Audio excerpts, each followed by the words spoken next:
Something very unusual is happening right now in China. Many Western airlines are scaling back their presence in the country, whilst others are pulling out altogether.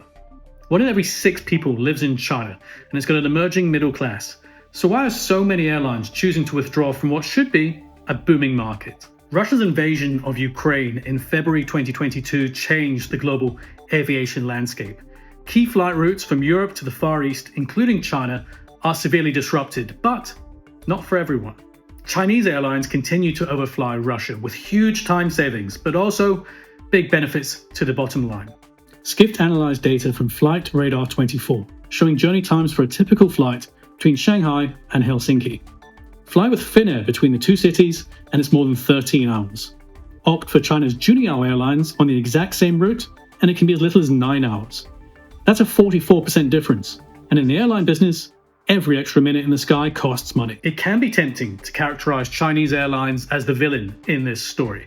However, ultimately they're still flying between A and B as they've always done.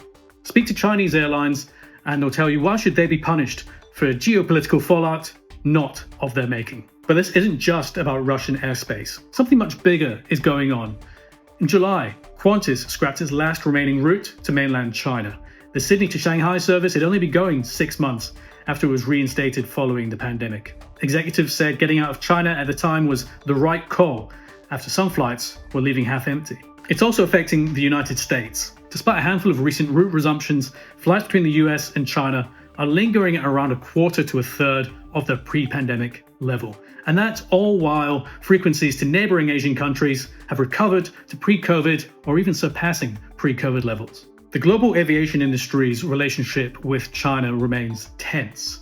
Calls for a level playing field from the likes of Lufthansa and KLM underline the broader issues that are at play. In the longer term, many Western airlines are hoping for some sort of regulatory intervention to help rebalance competition. But for now, they're cutting back, awaiting a change in the geopolitical or economic landscape. It's a classic case of quiet quitting.